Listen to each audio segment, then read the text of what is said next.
Hello everyone, welcome to the channel again, and I welcome you all to the fifth lecture of our 40 days UGC NET SPRINT program. In this lecture, we are going to discuss the aspects of post-Gupta period and some regional kingdoms, and also in the regional kingdoms we will be discussing about the tripartite struggle. So these are the major three themes we are going to discuss in this lecture, and as you know, this lecture is all about making you exam ready for the UGC NET exam on 29th of August. So the date has been declared, as you know, and on 29th of August you will be exam ready, and because of that I'm leaving some of the things to you only to have a look on that, and only the most important things I am discussing here, and I'll tell you the reason why I am discussing these topics and why these topics are important. So let's continue then. So first thing, as I said, I'll be discussing about the debate on early medieval India, particularly on the Gupta age, and how the colonial nationalist historians have interpreted that, and how Marxist historians has responded to that arguments.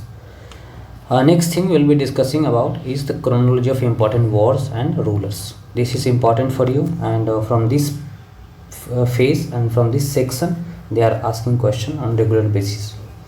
They will ask about the chronology of rulers. They will just put some rulers name and they will ask whether they were contemporary or not. So for these type of questions you need to have a look on this. Third thing we will be discussing is about the geographical extent of those empires or those kingdoms, and the next thing we will be discussing about is tripartite struggle, and in that the most important thing we'll have to focus on is the rulers who were indulged in the contemporary wars of that age. So this is all about the today's lecture. It's about me. My name is Amod Kumar. As you know, I'm a PhD scholar in Pondicherry University with UGC NET JRF, and before that I qualified 4 times UGC NET. I have experience of other exams as well, like UPSC and some JNU entrance and IGNOU PhD entrance. I have qualified all the entrances. So you can just have an idea about me. This is why I have just made this brief description of my interest and career. Okay, so let's get back to our topic, and the first topic we are going to deal is the debate on early medieval India. In this we will be dealing with, there are multiple perspectives on the nature of polity, the nature of society of early medieval India, and only we will be discussing about the important perspectives. So first perspective, you already know, whether you know or not I don't know, but I'm just assuming that if you are going to write that UGC NET exam, you must know the things that down to 1835, and after that there was an introduction of English education here in India, and because of the introduction of English education and the influence of Western ideas, the Indians, the new intelligentsia which were of Indian in origin, now were responding to the arguments put forwarded by the colonial historians or colonial writers. So these were the early writers from the nationalist perspective. So they were just protesting, and later on there was a widespread criticism, so that all the theories of deindustrialization and the drain of wealth were put forwarded by the second and third generation of the people who were British English educated people. Okay, so we are not going into that. We will be discussing it in our modern India lecture. Okay, so the thing I told you, because I wanted to make you understand that earlier the the colonial historians were writing whatever they wanted to. There was no response in the early phase, but later on they faced the responses, they faced the criticism from the nationalist view. So the first thing we have to discuss is about the colonial perspective. And in the colonial perspective there are multiple people, but I have just mentioned few people only here. So the first one we have to discuss is the volumes of Vincent Smith and J.S. Mill and other people who wrote about India. And through these writings they argued that the period of early medieval India was a period of stagnation and decline. Okay, first thing you have to know is they term this phase as a period of stagnation and decline because of certain reason. I'll be getting back to that. And this was part of their larger agenda of periodizing India into multiple periods, and these periods were named as Hindu, Muslim and British period based on the dominant ruling class. Okay, so this perspective was also criticized. They also named this early medieval phase and Gupta age as Dark Age, and that Dark Age thing was also applied in the for the whole period. And just because we didn't have so much references and we didn't have so much sources about that phase, and there was a significant decline in the city life and all. So citing all these examples, they term this phase as a Dark Age. But the most important thing about their contribution to the history of India is those were the early producers of knowledge about India. Later on, as I said, down to like 1850s, 1860s, 70s, 80s, there was a response to their writings. And like I'm not going to discuss each and every person, but the thing is the prominent people like R.C. Majumdar and H.C. Rai Chaudhary has protested, and they have actually criticized the idea of Dark Age. And according to them, this was not a Dark Age, rather it was a period of rise. It was a golden age, and golden age was also conceptualized based on the economic prosperity. And according to them, this particular period shows the economic prosperity. This is why the Guptas issued the most purest gold coins. Okay, not in good numbers, just remember that they were having less in number, but they were issuing the purest of gold coins, like of the before preceding the periods. So based on that, they termed it as a period of golden age. And next they told us about the Sanskrit literature. And in the discussion of sources as well, I told you like this was the phase of the classical Sanskrit literature age, and multiple volumes of Sanskrit literature was actually compiled in that particular phase, in the early medieval and in the late ancient period. And Gupta age and the post Gupta age was one of the most important phases of the Sanskrit literature. So this whole period is termed as the Renaissance of Brahminical literature or Sanskrit literature. Okay, because of the number of volumes which was produced in this particular age. They also cited the development in art and architecture. So in the lecture of art and architecture, I'll be taking one lecture on first I'll be taking one lecture on ancient Indian art and architecture. In that I'll be dealing with all the Stone Age paintings, and also the Maurya Age art and architecture. And also I'll be taking up the issue of that art and architecture during the Harappan age. Okay, and later on how the temple architecture evolved in the Gupta and post Gupta age. I'll be dealing with all these things.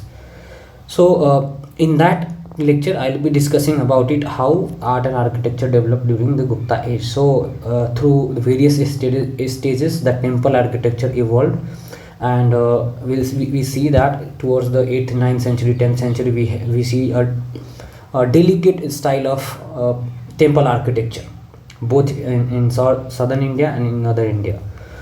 So according to them, this was the phase when there was a huge development in art and architecture. So we cannot just term it as a period of dark age. Okay. Next view is of the Marxist approach or the Marxist historians, and they have argued that, especially T.N. Jha, R.S. Sharma, D.D. Kosambi, these are the people who argued for that. There are other people as well. Don't get offended about that. I'm just telling the important names so that you can remember their arguments. And first among these are the arguments put forward by R.S. Sharma. So R.S. Sharma is the first and foremost person for us who argued about this particular phase. So on the response to the the Karl Marx perspective on Oriental despotism and the related arguments, R.S. Sharma actually told that this was the period of Indian feudalism. Okay, and there is a book by him with the same title, Indian Feudalism, and this actually is dealing with the early medieval phase, and this is an important volume to read for this particular phase. And there are multiple subjects which is dealing with the decentralization of the administration, the social structure, and a lot of social manifestation of that feudalism. Okay, so in R.S. Sharma's argument, this was having a special kind of feudalism, and it was different from the Western feudalism. So this is why he has argued that it is Indian feudalism. Apart from that, they also critique the national view of golden age, and like according to them, this was not a golden age, and because there was no political unification. And one more thing I told you, like the gold coins were not so much in numbers. They were purest, but they were not so much in numbers. So and also the other coins were lacking as well. So there was a paucity of coinage, and because of that, they don't agree with the idea of golden age. Yeah, so next thing is about they talked about the administration. So according to them, the land grants to brahmanas, temples, officials, and merchants, these were contributing to the decentralization of the political structure. Okay, so there was special kind of social and economic practice was going on during the early medieval phase in the later part of Gupta age, and which is called the land grants to the brahmanas and the temples. Okay, so a virgin land was granted to brahmanas, and I'll tell you about the terminologies, like which were the like agrahara land grants and brahmadeya land grants. What were the differences? Okay, so that brahmadeya land grants were actually given to brahmanas, and these were the new areas. So in the new areas, there was deforestation because of that, and there was also a process called Sanskritization. I'll just make you understand what this is. So Sanskritization is a process when the Brahminical culture was actually somehow it penetrated into the tribal structure of the new areas where Brahmanas were going for with the land grants. So in those areas, the popularization of the Brahminical culture was a process. So, and also there was a reverse Sanskritization as well, and this has been explained in a way that when the Brahmanas were going to the new areas, they also adopted the local gods and the manifestation of the gods like Rudra and Kali, and some other gods of tribal nature. They manifest the acceptance of that tribal culture. So that was called the reverse Sanskritization. So this was the most important aspect of the early medieval phase, and they have highlighted these things there. D.D. Kosambi has termed this whole period as threshold time, and according to him, actually he actually argues that because of nationalism only, Gupta age actually was revived. Means there was no interest of on studying Gupta age and the early medieval phase, but only because the nationalists had to explore and had to criticize the colonial interpretation, they actually revived the scholarship on Gupta age.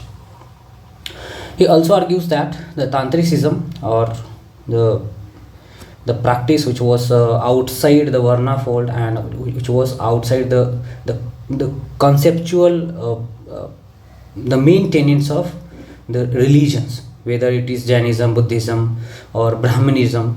So the cult of Shakti, the cult of Rudra, these actually emerged, and these were not dependent on some sort of sacrifice and some sort of offerings to the god. They were just having some element of bhakti, okay, and they didn't believe in non-consumption of intoxicants and all. So they were having alcohol, meat, and all these things, and still they were doing that worship through bhakti.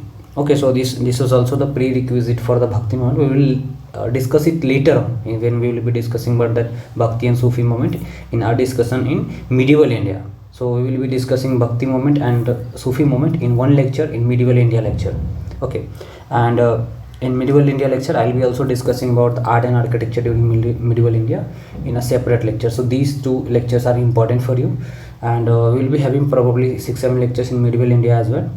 And meanwhile, what you can do is you can just watch the videos which has already been uploaded on the channel, and with having playlist of ancient, medieval, and modern India, and the video on School of Historiography. Okay, so you can watch that video. That is a very important for you if you don't understand how and why we argue these things. You just have to refer that video, and that will make you understand things. So D.D. Kasambi actually argued that the feudal aspect of the society was actually manifested in the cultural and religious aspects of, and that can be seen in the practicing of Tantricism. Okay, so this is the nutshell of that Marxist approach. There are a lot of things to discuss. I'm just summing it up, okay, for your convenience. Like they will ask some of the things, and they will just ask you to identify that as statement, and these things are, this understanding are very crucial for you to identify the statement. Yeah, so the next argument is about the Gupta age, and the later phase is a segmentary state model, and it was given by A.W. Soudal and Burton Steen. So according to them, this period is actually marked by the tribal stateless polity, and to be segmented in a segment of centralized polity. So according to them, there was multiple layers of administration, and those administrative layers were actually having decentralization in nature. So every decentralized political system was functioning as a segment of a state which was compiled into in a particular way into a single state. Okay. According to B.D. Chattopadhyay and Harman Kulke, this was an integrative model, and they criticized that segmentary state model, and according to them, the land grants to Brahmanas and temples and merchants were actually integrative, not segmentary. So actually these institutions were integrating the centralizing tendency. Okay, so according to the segmentary state model, this was a separate entity, but according to the integrative model, these all were integrating towards a centralized political structure. So these were the different kinds of interpretation about the political structure of early medieval India. And let's move forward. And one thing I would like to tell you is, you don't need to watch 2, 3, 4, 5 videos in a day. Okay, so this much of fact you can't just digest. So again I'm telling you that you should watch one video in one day, and revision is important. You don't need to prepare any notes for this. You just watch video again and again. And in the next time you can watch this video in fast forward, like 1.5 speed and 1.75 speed. You can watch these videos. So this will be just beneficial for you, that like if there is a there will be a visualization, then it will be very beneficial for you. So by visualization you will be able to remember each and everything. So next thing we have to discuss is about regional kingdoms. And in this discussion of regional kingdom, first I'll be starting with the Vakata kingdom. So according to the sources, like some of the people actually consider this under Guptas only, and some people actually consider it as a segment of Gupta Empire, and some people consider it as a separate state. So there is a difference in the consideration and the nature of this state. And yeah, so references are made in the Allahabad inscription. You just comment down below who actually compiled that Allahabad inscription and in whose time. Okay, so who was the patron and who was the writer of that Allahabad inscription. You have to write that. That is a very important fact for you to remember. I'm not going to tell it in the video. Okay, you just Google it and tell me in the group if you don't know. Okay, so in the comment box, sorry, you just comment down in the comment box. Yeah, so next thing is its origin can be actually traced back to 3rd century BC, but its early history is not known. So there is a lack of sources in the early history of the Vakata kingdom, and but the decline is also having some debate. So some people consider it 475 as the period of decline, some consider it as 500 CE as period of decline. The earliest rulers were actually Vindhya Sakti and Pravarsena. So these two were the earliest rulers, and the Vakata kingdom were having two branches. The first branch was Vatsgumla branch, and second branch was Nagpur branch. So see, why I am discussing this in detail is, like, they don't ask any political question on Gupta age directly. Okay, so this was the associated state of Gupta Empire. This is why they can ask the chronology of the rulers from the Vakata kingdom. Okay, so mark my word, in like coming 2-3 cycles you will be getting one question from this particular topic or this particular kingdom. They will ask the chronology of the rulers. Okay, they are asking repeatedly, so you'll have to just remember few things. I'm not asking you to mug up each and everything, but few things you should remember. So Vatsgumla branch was the lesser branch, and it was like founded by Sravasena, and important rulers were Vindhya Sakti, Sravasena II, and Devasena. Harisena, it was the last one. This was not the same person who compiled that Allahabad inscription. Okay, I just told you that. But okay, so this was a different person. Okay, so the Nagpur branch was actually established by Nandivardhan, and the important rulers were Prithvisena and Rudrasena. So Rudrasena was the person who married that Chandragupta's daughter, whose name was Prabhati Gupta. And you have to you have to know a little thing about Prabhati Gupta, because she is one of the most important person as far as like we consider the female rulers in ancient India. Okay, so she is one of the most important person who ruled in the ancient India as a female ruler. Okay, so this is why we have to remember that person, Prabhati. Okay, so the thing is, his husband died early. Okay, and she was having 3 children. The first one never actually ruled. Okay, and the second one actually died premature. So the third child was actually made the ruler, and according to the sources, she ruled in the name of the third child, whose name was Pravarsena.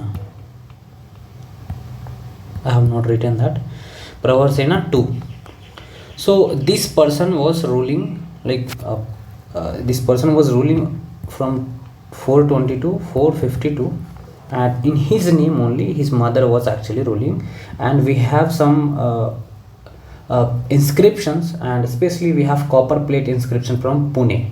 Okay, so as you can see, this is in the Deccan. So from Pune we find the copper plate inscription of Prabhati Gupta, and her political career was about 10-12 years. So it was a very long period, and except for few of the people in the middle ages, we don't have this much of reference of female as a ruler. Okay, so this is why this person is important. Okay, let's get back to the topic. And yeah, here the second regional kingdom we are going to discuss is the Matrakas, and Matrakas were actually concentrated in the western India. Okay, so in this region, in the Vallavi region of the Saurashtra region, here that Matrakas were concentrated. This you need to remember that they were concentrated in the western side, and the period corresponds to 475 to 776 CE. And Matrakas were actually conquered by Harsha, and later on again they became independent, and important ruler was Zron Simha.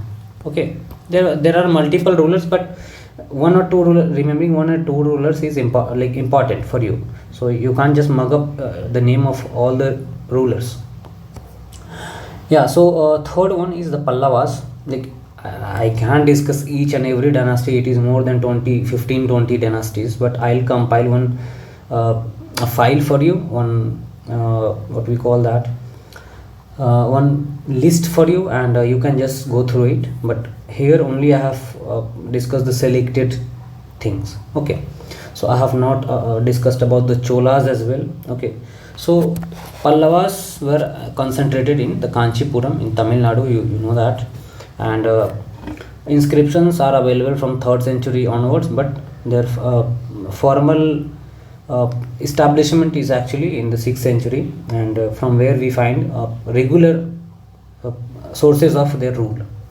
So Singh Vishnu is often regarded as the father of, or the founder of, Pallava Empire, and Pallava Empire is actually very important for the discussion of the evolution of South Indian architecture, the Dravidian architecture. Okay, so this is why I have discussed. Later on I'll be discussing about Cholas as well, and Cholas I'll be discussing about in a separate lecture on development of art and architecture. There only I'll put some important facts for you for the exam, but I am not making any separate video on Cholas and not any separate thing on that, because that is a very popular dynasty, and they have a tendency of asking the lesser known dynasties. So, and Pallavas are important because they were very instrumental in development of the Dravidian style of architecture. Okay, so let's get back. So Mahendra Barman, there are multiple styles which students have named with the rulers, and he is credited with the Mahendra Barman style of architecture, and that were built in the Mahabalipuram, which is like 70 kilometers from Pondicherry University.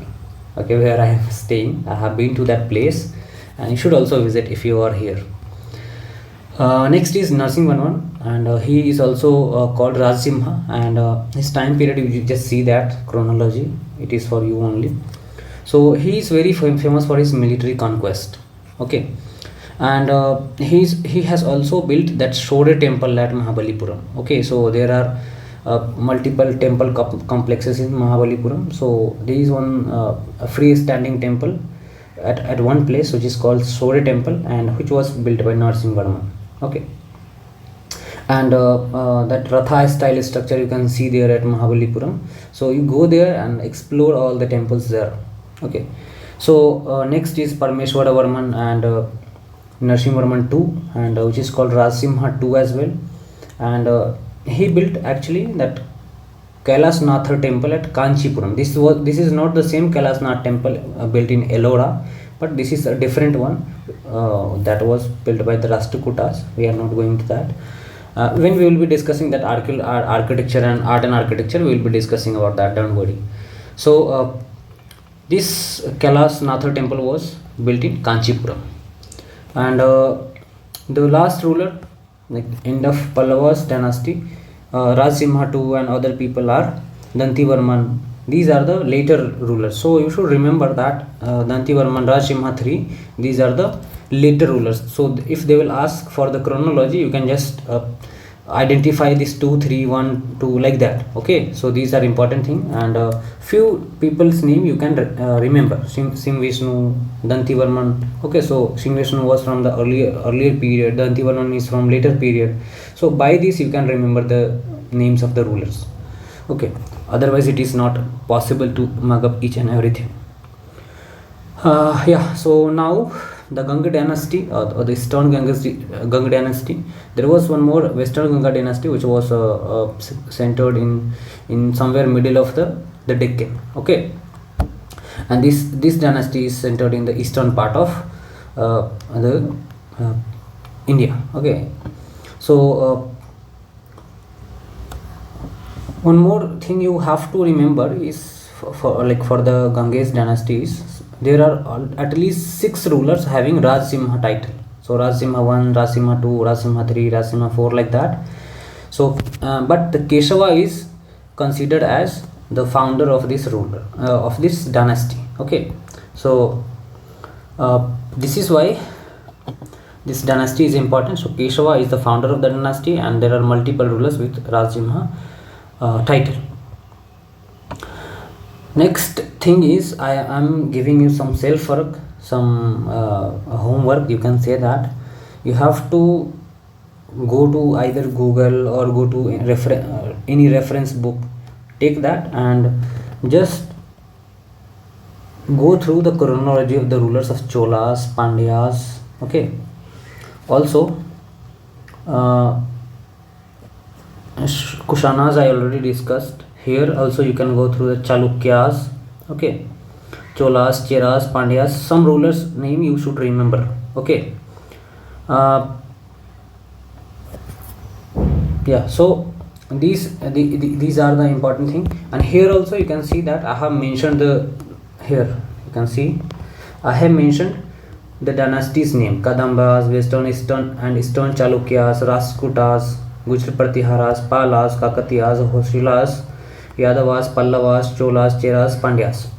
So these are the important dynasties for you to look for the chronology. Okay, so the next discussion is about the tripartite struggle, and this tripartite struggle is about there is one more tripartite struggle in the Deccan or in the south among the Chalukyas of Badami, Pallavas and Rashtrakutas, but that is a very lesser known tripartite struggle. So the most important tripartite struggle is on the land of Kannauj. Okay, so you know few facts about this place, and one thing I would like to mention is with the arrival of Harsha to the fore, the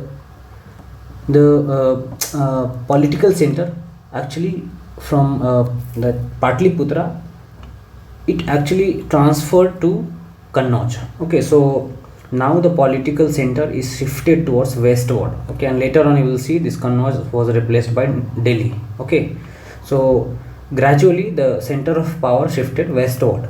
Okay, so now you will see that now the Kannauj was the most important place, and because of certain region you will see that that place is somewhere in that Ganga Yamuna Doab, and because of that place is very fertile, and this Malwa region is very fertile also.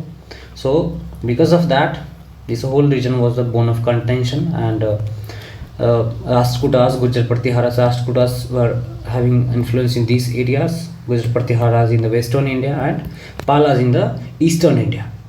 So here I have discussed it briefly. So for the Pratiharas or the Gujrat-Pratiharas, this term actually was mentioned in various literature, and Pratiharas were considered as the gatekeepers. Okay, so their origin is not a very discussed thing, and some of them actually associate them with the lower caste and lower class people. Okay, but we're not going into that. This dynasty was established by Nagbhat, and it was particularly centered in the Gujarat and Rajasthan on the western coast, on the western India. And important rulers include Vigrah Raja III and Mihir Bhoj. You must have heard about this person, Mihir Bhoj, okay, or the Raja Bhoj. So these were the people who ruled Gujarat Pratihara, who belonged to the Gujarat Pratihara dynasty. In the Deccan, in the modern day Karnataka, Rashtrakuta kingdom was founded by Danti Durga, okay, in 755, and important rulers include Krishna I, Amugvarsa I, and Krishna was very instrumental in the expansion of Rashtrakuta empire. And Amugvarsa introduced some administrative reforms, some cultural patronage, okay, and he also made one new capital which was centered in Manyakhet, okay, and one more person, Krishna III, defeated Chola king Parantaka, okay, in the later part of the in the later part of the Rashtrakuta dynasty. Palas were centered in Bengal, and they had Patliputra as their capital, and but now Patliputra lost its prominence. Okay, so this thing you should consider, and this is why they were fighting for Kannauj. The Pala dynasty was founded by Gopala, and there is some legend about that the Bengal people actually were they fed up with the wars and all these things, and they collectively elected Gopala I as their ruler. Okay, so he was the chosen leader at that time, according to the legends and according to the sources. Important rulers include Dharampal, Kumarpal, Rajmara, and Rampal. Okay, so Rampal was the last ruler, and Dharampal is very much associated with the learning culture there in Vikramshila University, in Patliputra University. Okay, so he was a very important person. Also, Kumarpal also gave some villages to Nalanda Visvidyalaya or that Nalanda University, Nalanda Mahavir rather. So these were the rulers. The conflict I'll be dealing with here, and yeah. So here you can see that there were two rounds of conflict. The first round is about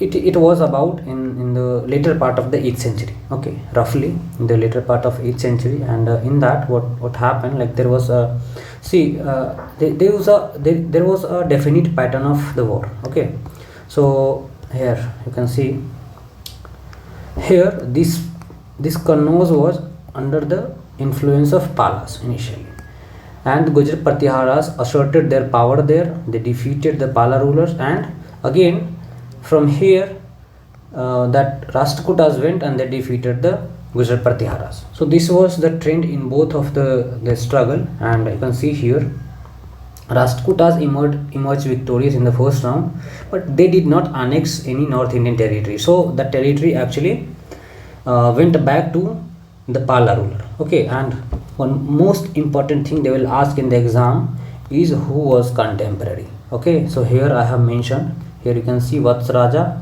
Dharampal, and Dhruva. These were contemporary rulers, and these were fighting against each other at the same time. Okay, in the second round, the same thing happened, and Dharampal, Nagbhat II, and Govind III were the contemporary rulers, and they actually did same thing. So again, that Rashtrakuta rulers retreated towards Deccan. Okay. So this was all about the tripartite struggle, and this is an important aspect for you. I'm just asking you to do rest of the work and rest of the things on your own, like searching for the chronology of the rulers and all. Okay, so that is a very important thing for you, and I'm putting the WhatsApp and our Telegram link in the description, and I would just urge you to share these videos with the people who prepare for the exams like UGC NET and UPSC as well, some state PCs as well. So these are very important for them. This will widen their understanding of the topic, and